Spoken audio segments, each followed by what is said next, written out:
नमस्कार, सीधी सट में आपका स्वागत है। मैं हूं श्रीपाल सक्तावत और आज सीधी सट बातचीत के लिए हमारे साथ हैं मशहूर कॉमेडियन पीके मस्त। मस्त साहब, बहुत बहुत स्वागत है आपका। बिना पिए मस्त वस्त होते हैं कभी? नहीं सर, कभी ये सवाल जब मेरे पास आता है तो मैं उनको कहता हूँ ये इंक्वायरी है या आप ऑफर दे रहे हैं, दोनों के आंसर अलग अलग है। नहीं, मान लो इंक्वायरी के हिसाब से पूछे तो उसमें मैं बिल्कुल नट जाता हूँ इसको, भाई मैं बिल्कुल नहीं पीता, खुद के पैसे की तो मैं कभी नहीं पीता। अच्छा, और अगर मान लो ऑफर हो तो? ऑफर हो तो फिर ब्रांड पूछनी पड़ती है सर। अच्छा, पी के ही रहते हैं हमेशा? घर जाते हैं तो जो मैडम है नहीं, वहाँ खा के भी रहना पड़ता है। जाते ही मुझे दूध खिला दे, बेलन खिला दे, कुछ भी खिला दे। आपने देखी होगी सर कि जो पति होता है उसकी खोपड़ी थोड़ी उभरी हुई होती है, इससे अपन कंकाल से भी पता कर लेते हो। तो इससे पता चलता है बेलन का आविष्कार प्राचीन काल में ही हो गया था। अच्छा, तो आप पुलिस में हैं जी, है ना? पुलिस के लिए तो कहा जाता है कि वो टेंशन देती है और आप टेंशन रिलीज करने का काम करते हैं। मुझे पता चला कि आप LSBNA जाते हैं IAS ऑफिसर्स को पढ़ाने के लिए मसूरी में, उनको टेंशन से मुक्त होने के उपाय बताते हैं, अलग अलग जगह जाते हैं। तो ये कॉम्बिनेशन कैसे हुआ? पुलिस में रहते हुए टेंशन फ्री करने की बात आप कर रहे हैं? क्या जी, अपवाद तो हर जगह ही होता है, आप जानते ही हैं। आपने देखा होगा पुलिस का कलर होता है ऊपर से लाल, नीचे से नीला। इसमें हमारा कोई रोल नहीं है, ये अंग्रेजों के जमाने से ही ऐसा है। अंग्रेजों के जमाने में पुलिस के हत्थे कोई चढ़ जाता था तो मार मार के पहले लाल कर देते थे, 3-4 दिन में नीला अपने आप पड़ जाता था। लेकिन सर अभी हम छवि को बदल रहे हैं। लाल रंग हमारे बलिदान का, स्वाभिमान का, स्फूर्ति का रंग है और नीला रंग उस मुक्त आकाश का रंग है जिसमें परिंदे स्वच्छंद उड़ते हैं। हम ऐसा एटमॉस्फेयर देना चाहते हैं और ये बहुत अच्छी पहल है। हम हंसी के माध्यम से इसको एक अच्छा मुकाम पे ले जाएंगे। नहीं, लेकिन 3rd डिग्री की चर्चाएं तो अभी भी होती है। इसका मतलब लाल और नीला चल रहा है अभी भी? लाल नीला तो चल रहा होगा, लेकिन अपने तो 3rd डिवीजन वाला है सर। हम आप 1st डिवीजन की क्या बात बताएं? नहीं, 3rd डिग्री की बात कर रहा हूँ। 3rd डिग्री, पुलिस की 3rd डिग्री की चर्चा हमेशा होती रहती है। लेकिन अब मानवाधिकार और आप जानते हो पढ़े लिखे सब चीज आ गई है। अब ऐसा मेरे को तो ऐसा लगता नहीं कि ज्यादा आदमी उस पर स्ट्रेस दे रहा है। अब तो हम तो स्ट्रेस रिलीज करते हैं, स्ट्रेस बस्टर का काम करते हैं। नहीं, सीधी सट बात करिए। आप तो बचाने में लग गए पुलिस। जी जी, सीधी सट बताइए क्या करें। सीधा सट, आपने प्रोग्राम बड़ा अच्छा नाम रखा, सीधा सट। ये तो सीधा सट्टा भी रख सकते थे, जैसे जट्टा होता था, फ्लाइंग जट्टा। ये अभी शॉर्टकट का जमाना चल रहा है, शायद आप उस सोच मतलब आप तो पुलिस वाले हैं, सिर्फ आपकी निगाह सट्टा पे ही जाती है, सट पे नहीं जाती, स्ट्रेट अवे पे नहीं जाती। सट्टा पे जाएगी क्योंकि पढ़ाई तो करनी ही पड़ती है ना। सट्टे का क्या इलाज करना पड़ेगा, तो हर चीज धारा वारा पढ़ना पड़ती है। तो आप कहीं सट्टा समझ के तो नहीं आए हैं? नहीं, सट्टा तो हमारे यहाँ से तो आपको इन्फॉर्म किया गया था कि सीधी सट्टा है। जिंदगी एक सट्टा है सर। अपन इस सट्टे को अगर हंसते जी के करें तो और मजा आएगा। इसलिए मैं कहता हूं कि बंजर है जीवन, उगानी है फसलें, हाशिए की दुनिया में थोड़ा सा धस लें, कुछ तो निभाएं करते हुए अपना, ताकि आने वाली नस्लें थोड़ा सा हंस लें, थोड़ा सा हंस लें। जी बिल्कुल। मुझे अभी पता चला था, जब आपका जिक्र चला, मैंने काफी सर्च भी किया नेट पे भी। जी जी, एक बार आपने माधुरी दीक्षित के उसको प्रस्ताव को भी ठुकरा दिया कि वो चाहती थी कि आपके साथ सेल्फी हो जाए, आप सेल्फी ले उनकी। क्या है कि सर कल को मैं ज्यादा मशहूर हो गया तो माधुरी जी उसका फायदा नहीं उठा ले। उनका तो अब समय चल गया, हमारा समय आने वाला है, इसलिए आपने बताया उनको? और फिर सर मैं शादीशुदा आदमी हूँ। सच्ची बात तो यह है कि मिसिस से मैं डरता हूँ, उसको पता चले क्या करके आया तो घर में दिक्कत हो, इसलिए सेल्फी से भी डरने लग गया? अजी सेल्फी और सेल्फिश होने से डरता हूँ सर। आदमी को सीधा साधा ही रहना चाहिए। तो वो नाराज नहीं हुई माधुरी? माधुरी तो सर इतनी मुस्कुराती, वो नाराज लगती नहीं। अगर वो नाराज भी होगी तो भी मुस्कुराती हुई लगती है, क्योंकि उनका चेहरा इतना खूबसूरत डांसर है वो, और बहुत बढ़िया उनका वो एक मकाम है सर। उनको देख के अच्छा लगता है, मोटिवेशन तो मिलता है। बताया आपने कि भी मैं सेल्फी इसलिए नहीं ले पा रहा हूँ? नहीं, सेल्फी क्या होता है कि क्या सेल्फी लेने में अपने को मुंह ऐसा हो जाता है जैसे बाबा बीड़ी पी रहा हो, और ऐसा लगता है कई बच्चियां ऐसे लगती हैं जैसे तेजाब पी के आई हो, या गर्दन में सर्वाइकल दर्द हो, इस तरह से। फिर मैं कहा यार ऐसी टेढ़ी मेढ़ी सेल्फी आएगी। फिर हमने उनके साथ फोटो खिंचवाई थी सीधी सीधे, तो वो बहुत अच्छी है। सीधी सट फोटो थी? सीधी सट, और हम आपकी सीधी सट बात से बिल्कुल सहमत है सर। अच्छा, कोई अनुभव ऐसा कैसा? जब कभी अंडे आए हों, टमाटर आए हों? आमतौर पे मंच पे इस तरह की भी स्थितियां बनती है? नहीं सर, मैं तो उस सोच का आदमी हूँ, अगर किसी ने अपने को चप्पल भी फेंक के मारे तो अपन उसको कहते हैं कि भाई दूसरी भी फेंक दे, जोड़ा बन जाएगा। और अंडे और टमाटर आ जाए तो? अरे सर उस तो नॉन वेज खाओ ना, आराम से अंडे खाओ। मतलब उसके लिए तैयार है? हाँ, अपन तैयार है। क्योंकि बिल्कुल अगर किसी को अगर अंडे फेंक के और टमाटर फेंक के अगर हंसी का पात्र बन के हम उसको थोड़ा सा हंसाते हैं, उसको रिलीज करते हैं उसकी टेंशन, तो एक नई छवि बन रही है हमारी। बताते हैं कि आपके परिवार में ये जो माहौल है हंसाने का, जी हंसने हंसाने का, ये पहले से है? जी, मेरा तो पूरा परिवार ही हंसमुख परिवार है। आप जिसको भी देखोगे इसके पीछे राज है सर। हम भैंस वैंस रखते हैं गांव में, वो भैंस खुल जाती है कभी कभी तो वो यूं किसी के खुर मार देगी, किसी के सींग मार देगी। तो आप किसी को देखोगे तो कोई काना है, लूला है, लंगड़ा है, वो सब भैंस की वजह से ही हंसमुख रखते हैं हम। और माहौल बड़ा इजी है। भैंस आपको देख करके बड़ी खुश होती है? बड़ी खुश होती है सर। वो यूं लगता है उसका बच्चा ही आ गया हो। कभी कभी तो यूं चाटने भी लग जाती है कि कहाँ आ गया मेरा। तो मैं बड़ा खुश होता हूँ, चलो कोई तो अपने को प्यार दे रहा है अलग से। देखो, एक जानवर जब आपकी अच्छी बात समझ रहा है तो आपकी जब एक छोटी स्माइल से फोटो कितनी खूबसूरत हो जाती है, तो आप पूरा हंसेंगे तो जिंदगी खूबसूरत हो जाएगी सर। तो नहीं, कई जगह ये भी रिसर्च हो रहा है कि जानवर को आप म्यूजिक सुनाते हैं, हंसाते हैं, मतलब कुछ एंटरटेनिंग होता है तो वो दूध ज्यादा देती है। बिल्कुल, दूध इस तरह का प्रयोग भी हुआ है? बिल्कुल हुआ होगा सर, ये तो जरूरी तो कहीं है। ऐसा नहीं कि आपको देख के वो दूध ज्यादा देने लगी हो, आप हंसाते बिल्कुल हैं बिल्कुल, ज्यादा दूध तो मेरे को देख के। इसके पीछे एक वाकया है सर। एक बार हमारी भैंस का वो छोटा बच्चा पाडा मर गया था। फिर मेरी दादी बोली, बेटे तेरी शकल पाडे में मिलती है। तो मैंने सोचा, मेरे को माँ ये तू कर तो दिए तूने चमत्कारी, लेकिन बता what can I do for you. माँ बोली, बेटे तने करना कुछ नहीं है, तो यूं कर भैंस को कुछ खिला गुड़ वुड़ तो वो समझ जाएगी उसका बालक जिंदा है। सर मैं रोज खिलाता तो मुझे ऐसे देखती जन अपना ही बालक आ गया हो। और कभी कभी तो यूं चाट भी लेती। और आप जानते हो, जब चाटने से ताकत आती, कभी इस कंधे को चाटे कभी इसको चाटे, तो मैं तो माइकल जैक्सन हो जाया करता सर।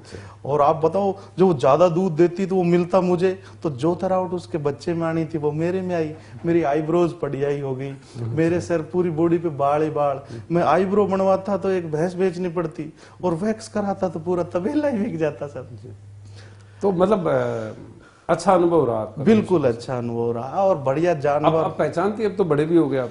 और सर उसके बाद क्या हुआ कि वो भैंस मेरी दादी से तो काम होता नहीं, हमारे ससुराल में ले गए वो। और ससुराल में एक बार मेरे को वैसे तो जाते ही कहते कब जाओगे, एक बार मुझे 2 महीने रोका। मैंने कहा भाई 2 महीने क्यों रोक रखा है? बोले सर वही भैंस है ना, उसका बच्चा फिर मर गया, वो आपको देख के दूध दे देती है, जब तक देगी जब तक रख लेंगे। ठीक है, बातचीत जारी रहेगी। अभी वक्त है एक ब्रेक का। ब्रेक के बाद फिर बातचीत होगी सीधी सट पीके मस्त के साथ, बिल्कुल मस्त अंदाज में।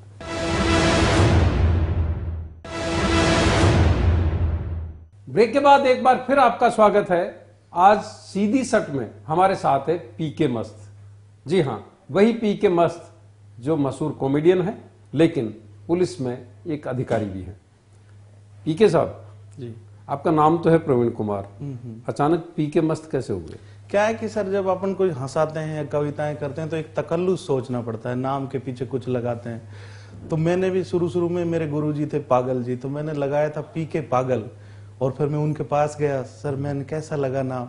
तो वो बहुत बुजुर्ग आदमी, बात को कैसे घुमा के समझाया उन्होंने समझाया, वैसे तो तू पुलिस वाला है, कुछ भी कर सकता है, लेकिन बेटे एक मंच पे 2-2 पागल कौन सहेगा? मुझको तो सब कहते हैं, तुझको कौन कहेगा? ऊपर से अपना शहर आगरा भी नहीं है, तू पहनता कोई घाघरा भी नहीं है, और कई बातें हो जाएंगी। लोग तुझे पगला कहेंगे, तेरे मिसेज को पगली कहेंगे, तेरे बच्चों को पागल के बच्चे कहेंगे, तेरे घर को पागल खाना कहेंगे। फिर मैंने सोचा बाबा सीधे ही कह देते हैं कि नहीं रखड़ा, तुम इतना क्यों करते हो? फिर मैंने पीके मस्त के नाम से शुरू किया सर। तो मैंने मतलब मस्त लग रहा है नाम? हाँ, मैंने मिसिस से पूछा इस नाम के बारे में, भाई आपका क्या रिएक्शन है? तो वो बोली देखो मेरे जीते जी और तुम पीके मस्त हो जाओ तो लानत है स्त्री जाति पर। जब तक जीऊंगी तेरा खून पीऊंगी, जब तक जिंदा हूं तेरे गले में फंदा हूं। फिर मैं कहा चलो यार, वो बोली पीके परेशान रखो। फिर कई सारे मैंने नाम सोचे, जैसे पीके चालू, तो उसमें मैं काफी जम गया था। लोग बोले खूब चलोगे, चालू अच्छा है। तो लेकिन अभी तो चालू वैसे लेकिन चालू जब बार बार रिपीट हो रहा था तो वो लुच्चा सुन रहा था सर। फिर मैंने पीके धूत, एक कवि हैं उनके नाम पे धूत रखा। तो लोग बोले आप तो भूत लगते हो, धूत क्यों रखा आपने? फिर मैंने साइज के हिसाब से भी रखा कि यार अपन 42 अपना साइज है, तो मैंने पीके 42 रखा। फिर मिसेज को बताया तो बोले नहीं इसको पीके 420 कर लो।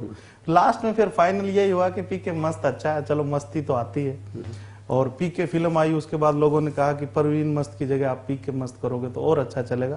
तो काफी बढ़िया आजकल सब जानते हैं, छोटा मोटा मेरा चल रहा है। नहीं नहीं, समाचार आपका तो का। खैर वीडियो वायरल होते हैं सारे, सब कुछ, आपका यूट्यूब चैनल भी है।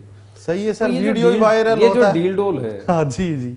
कभी कमजोरी महसूस होती है इसमें आपको? कमजोरी कोई महसूस नहीं होती सर, क्योंकि हम पहले थोड़ा सा खूब खाते पीते घर से थे, लेकिन वो पीते वाले घर इतना नहीं था। पीने के नाम पे लोग नेगेटिव चीज सोचते हैं, पॉजिटिव चीज खूब है पीने के लिए।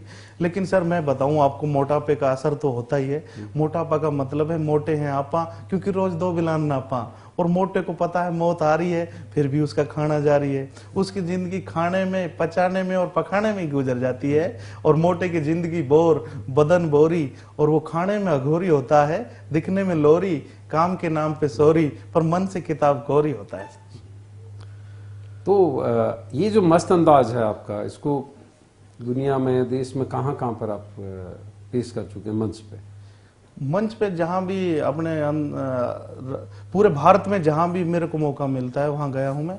विदेशों में अभी मैं जा नहीं पाया, देखते हैं अपने। पहले तो आसपास जयपुर में या आसपास राजस्थान, पूरे भारत में मैंने जहां भी मौका मिलता है मैं जाता हूँ। अच्छा, विदेशों में क्यों नहीं जा पा रहे? इसकी पुलिस की वजह से?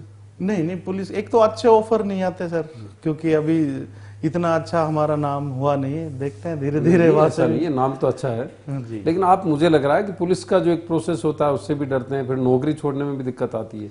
क्योंकि मैं अभी देख रहा हूँ, अभी भी आपकी जेबें खूब आपने कर रखी है। ये सर जैसे टेंशन मैं रिलीज करता हूँ, टेंशन लेने से क्या होता है, ये ललाट बड़ा होकर पलाट हो जाता है, किसी किसी का अप्रूव्ड हो जाता है, फिर बालों की 4 दीवारी रह जाती है सर। फिर बाल, चश्मा लगाएंगे तो ऐसा लगेगा जैसे मेन गेट लगाया हो। और कईयों के कान पे भी बाल होते हैं, इसका मतलब ये आगे छड़े गार्ड के आगे कब्जा और कर रहा है, मतलब अतिक्रमण हो रहा है। तो अतिक्रमण हो रहा है। लेकिन इसलिए टेंशन नहीं लेता मैं, तो कोई कुछ भी समझे। लेकिन अच्छी एक हंसी का प्रोसेस है, एक छवि अच्छी जाती है, और हम वो करने की कोशिश करते हैं कि चारों तरफ हंसी बिखरे। और मैं कहना चाहता हूं कि हंसी के हथौड़े से रुलाने वाले पत्थर तोड़ता हूं, दिल से दिलों को जोड़ता हूं। मेरी इस मुहिम में साथ तो देना, थक जाऊंगा अकेला, जरा हाथ तो देना, जरा हाथ तो देना। पुलिस में रहते हुए, और वो भी एक कॉमेडियन के बतौर काम करना, और जगह जगह सेमिनार में जाना, लोगों का स्ट्रेस मैनेजमेंट करना, आपको लगता है कि पुलिस पे इसका फोकस ज्यादा होना चाहिए? क्योंकि पुलिस में भी टेंशन कम नहीं है, पुलिस टेंशन देती भी है और पुलिस वालों पर भी टेंशन है, दबाव। सर आप ये देखो कि 24 घंटे की ड्यूटी होती है। अक्सर ये कहते हैं कि पुलिस सोई मिली, लेकिन अगर किसी की 8 घंटे की, 6 घंटे की ड्यूटी होती है, पुलिस 24 घंटे भी ड्यूटी करती है। और रात को 2 बजे कोई बाइट ले लेता है और कहता है कि ये तो सो रहा है। तो मैं कहता हूँ किसी के आदमी थोड़ा बहुत जबकि तो आ भी सकती है, उसकी भी मजबूरी समझनी चाहिए। अक्सर पुलिस पे आरोप लगता है कि पुलिस लेट पहुंची, ये तो उस दिन कोई नहीं आता कि पुलिस दूसरे दिन होली मना रही है, पहले दिन ड्यूटी भी तो कर रही है। तो अब मान लो पुलिस को पहले ही पता चल जाएगा कि कुछ क्राइम होने वाला है, तो फिर क्राइम ही क्यों होगा? कुछ होता है कि कोई सूचना मिलती है, तो सूचना मिले भी तो पहुंचेगी सर। अच्छा, कई अखबारों में मैं पढ़ता हूँ, खासतौर पर कस्बाई जो खबरें होती है उसमें यह आता है कि थाने की नाक के नीचे सट्टा। तो आप सट्टा समझ के तो नहीं आए कहीं? अरे सट्टा तो क्या, नाक के नीचे तो आप जानते हो इनिशियल होते हैं जुकाम के, सट्टा वट्टा तो क्या होता है। लेकिन हाँ, कई बार यूं लगता है कि बेखौफ हो गए हैं लोग, पहले से ज्यादा लोगों को इतना मतलब इतना नजदीकी से पुलिस काफी कोशिश भी करती, पर संसाधनों की भी कमी होती है हर जगह। तो कई बार चीज समझ में नहीं आती, लगता है कि यहाँ गुंजाइश नहीं होती। कोई दिलेर ज्यादा हो गए दुश्मन भी, या जो गलत काम करने वाले लोग ऐसे हो गए कि उनको बेखौफ हो गए। अब ये इस चीज के लिए काम करना चाहिए, हम सब मिलके करेंगे सर, ये एक आदमी का काम नहीं है। संख्या बल भी कम होता है, संसाधन भी कम होते हैं, सब साथ करेंगे तो मजा आएगा। मैं कहता हूं कि एक नींव अच्छी पहल पड़ चुकी है, हर लोग मेहनत कर रहे हैं, अपन सब मिलके कोई अच्छा समाज बने। कि जो नींव पड़ी बलिदानों से उसको नहीं हिलने देंगे, जो खिजा लाए उन मंसूबों को हरगिज नहीं पलने देंगे। अरे अब ना सहेंगे, मिलके रहेंगे, हमको एकता प्यारी है। उठ बैठो भारत के वीरों, निश्चित जीत तुम्हारी है, निश्चित जीत तुम्हारी। वक्त है एक ब्रेक का, ब्रेक के बाद बातचीत जारी रहेगी। आज सीधी सट में हमारे साथ हैं पीके मस्त।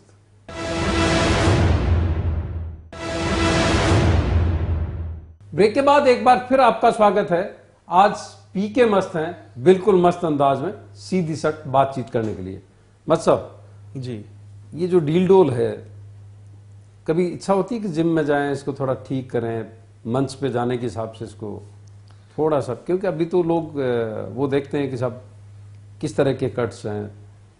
बॉडी कैसी है। बिल्कुल बिल्कुल आपकी बात। फिल्मों में तो लोग कपड़े उतार करके दिखाते हैं। जी जी आपकी बात बिल्कुल। पेक वेक, वो पेक दूसरी वाली बात मत करना, पी के वाली। नहीं नहीं बिल्कुल मैं आपकी बात करता हूँ। Six pack.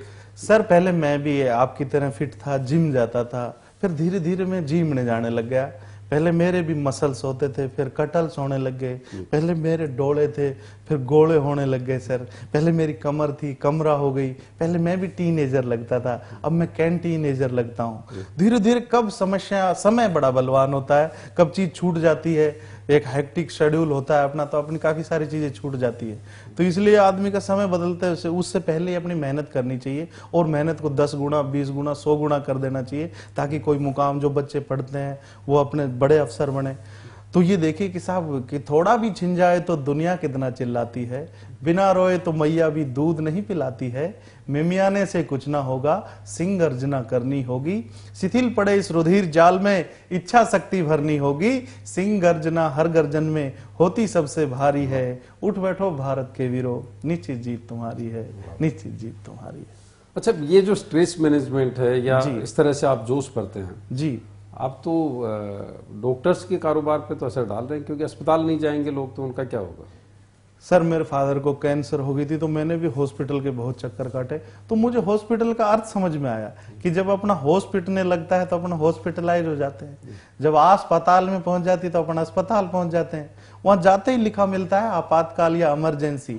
इसका मतलब होता है आप आते हैं काल के पास, या अमर होने जैसी कोई चीज नहीं है। किसी भी हॉस्पिटल पे देखो आप लिखा मिलेगा ICU, इसका मतलब होता है आई विल सी यू, एक बार भर्ती हो जाए। तो काफी महंगे इलाज हो गए। लेकिन वो तो इंटेंसिव केयर यूनिट होता है ICU तो। बिल्कुल बिल्कुल, लेकिन जैसे आप आम आदमी की उसमें धारणा देखो, उसमें मिलने नहीं देते, पता ही नहीं चल रहा, रोगी वेंटिलेटर पता नहीं वेंट ही लेटर हो गया, ऑक्सीजन चल रही है, कुछ पता ही नहीं। कई हॉस्पिटलों के तो बहुत खुला नहीं रहता, खुलापन पता ही नहीं मरीज है कहाँ, और बाहर बेचारा इतना जागरूक नहीं है कोई, वो तो बहुत परेशान भी होता है। लेकिन साहब हॉस्पिटल में जैसे डॉक्टर साहब कुछ लिख के देते हैं ना प्रिस्क्रिप्शन, तो अपन जाके केमिस्ट से पूछते हैं कि भाई क्या लिखा, तो वो कहेगा कि मैंने तो लूट लिया, तू भी लूट ले। बहुत सारी चीजें होती है उसमें। नहीं, ये वो तो खैर डॉक्टर्स नहीं हो तो लोगों की समस्याएं, बीमारियां कैसे ठीक होगी। लेकिन आप भी कहीं ना कहीं लोगों को अस्पताल जाने से रोक रहे हैं। बिल्कुल सर, हम ऑफर आता है उनकी तरफ से कि भी इसको थोड़ा कम कर दो स्ट्रेस मैनेजमेंट। नहीं नहीं नहीं, ऑफर तो क्या आएगा सर ये, लेकिन हाँ मेरे को बुलावा जरूर आता है। हॉस्पिटलों में जाता हूँ तो उस बात को बड़ा, डॉक्टरों को बड़ा उदार दिल होता है और बड़े ढंग से वो अपनी बात करते हैं। पुलिस हो उदार हो, पत्रकार हो, आप अपने ऊपर कोई कुछ कहता है तो अपन उसको सहजता से लेते हैं, वरना तो बात बात में झगड़े हो जाए सर। इसलिए अपने को इस स्वभाव को बना के रखना पड़ेगा, और हंसी मजाक से ही उसमें आगे बढ़ा जा सकता है इस क्षेत्र में। अच्छा, कभी ऐसा हुआ कि जो मैडम है आपकी पत्नी है, जी जी, वो आपकी तरह मस्त हुई हो? सर मैडम तो शुरू से ही मस्त होती है। शादीशुदा वो होता है जो शादी के बाद शुदा होता है, वो मैडम ही तो करती है। और भरता मस्त उस सेंस में कि आपको डील करने में दिक्कत आए उनको, कि उनका बिहेवियर भी आपकी तरह हो, हंसी मजाक वाला। नहीं नहीं, मिसेज कोई भी मिसेज कितनी भी हंसी मजाक करती हो, लेकिन खुद के हस्बैंड से कभी हंसी मजाक नहीं करती, वो उसको तो डोमिनेट ही करती है। देखो किस तरह मिसेज का प्रोसेस होता है। जैसे शुरू में मिसेज चंद्रमुखी होती है सर, वो बिल्कुल चारू चंद्र की चंचल किरणें खेल रही हैं जलथल में, और बिल्कुल यूं सारे दिन आईने देखेगी, निहारेगी। फिर शादी के बाद वो सूरजमुखी हो जाती है, पति किधर गया उधर ही वो पूछती है कहाँ हो, फिर वो पूछेगा मंदिर में हो, तो बोला घंटी बजा के बता। फिर वो कहीं भी यूं बढ़ती जाएगी तो ज्वालामुखी हो जाएगी, फिर मैं तुझसे दुखी तू मुझसे दुखी, फिर वो कहेगी छत पे चढ़ के कूद जा, तू भी सुखी मैं भी सुखी। लेकिन पति भी ऐसे ही होते हैं, शुरू में सिरनाथ जी महाराज बिल्कुल यूं डिजिटल फोटो भेजेंगे, बच्ची कंफ्यूज, फिर वो प्राणनाथ, फिर खालीनाथ, फिर अनाथ, फिर गोरखनाथ, फिर आत्मनाथ, फिर बगैरबात। तो ये इवोल्यूशन चलता रहता है, ये विकास क्रम जारी है दोनों तरफ ही। लेकिन हाँ, अगर ये एक पहिया है, दोनों एक साइकिल की तरह एक दोनों पहिए बराबर होंगे तभी गाड़ी चलेगी। मतलब डर लगता है आपको? आपको लग रहा है कि कहीं गड़बड़ नहीं हो जाएगी? नहीं सर, डर मुझे नहीं लग रहा, मैं कह रहा हूं कि आपको भी लगता होगा। डर तो मिसेज का दूसरा नाम ही खौफ है। और इसलिए डर के ही रहना चाहिए। अगर कोई काम डरने से, अगर घर में शांति है तो बढ़िया ही बात है ना। और लेकिन मिसेज हमेशा सही गाइड करेगी, वो एक सच्ची जीवन साथी है और वो एक इजी टारगेट है। अगर दूसरे की मिसेज या किसी वैसे हो कहाँ से आप? अरे सर मैं शादी हो गई, अब तो मैं कहीं का भी नहीं रहा। माँ कहती है तू ससुराल का हो गया, ससुराल वाले कहते हैं तू तेरी माँ का ही है। तो अपनी हालत तो धोबी के एक जानवर जैसी है सर, ना घर का हूं ना घाट का हूं, बस मैं तो हंसी के वाट का हूं। और लेकिन मैं एक बात कहना चाहता हूं कि हंसी के पीछे काफी संजीदा भी रहना पड़ता है इंसान को, उसको जीवन और समाज की उन विसंगतियों पे भी नजर रखनी पड़ती है। मैं कहना चाहता हूं कि भूख तो लगती है भूखे को, पिज्जा बर्गर खाने वाला क्या समझेगा सूखे को, और प्यास तो लगती है प्यासे को, वरना तो जालिम में सच मान बैठता तेरे दिलासे को, और नींद तो आती है मस्त मलंगों को, वरना तो लोग तकलीफ सी देते हैं पलंगों को, तकलीफ सी देते हैं पलंगों को। बहुत खूब। ऐसा कोई वाकया जो अक्सर याद आता हो इतने लंबे समय में, इतने लंबे कैरियर में? सर वाकया तो खूब होते हैं, लेकिन कई बार क्या होता है कि कई इस तरह के टचिंग वाकया भी होते हैं। जैसे मेरे फादर को कैंसर हो रही थी और वो बोल रहे थे, यार मजाक बहुत करते थे वो, मुझे बोले कि अब मैं मर जाऊंगा तो कौन हंसाएगा। तो हम तो गांव के लोग हैं, उनसे काफी मैं खुला हुआ था, बात बात में मैं मजाक करता था। मैंने कहा कि आप एक बार मरो तो सही। पर जब वो सचमुच ही चले जाते हैं तो बड़ा दुख होता है, और उस चीज को महसूस हर घड़ी अपने दिल में रहती है। तो कहता हूं कि क्यों दूर करते हो मिलाने वाले, बड़े अजीब से दस्तूर हैं तेरे कायनात को चलाने वाले, और दूर करना है तो मिलाते क्यों हो, मार कर जोर से सहलाते क्यों हो, पहले तो भरमा देते हो बच्चों की तरह, फिर पकड़ के गर्दन हिलाते क्यों हो, हिलाते क्यों। बहुत खूब, बहुत अच्छा लगा आपसे बातचीत करके, और आप इसी तरह से हंसाते रहें, हंसते रहें जी सर। और मस्त रहें। तो ये थे पीके मस्त। सीधी सट में अगले सप्ताह फिर किसी बड़ी शख्सियत के साथ मुलाकात होगी। नमस्कार।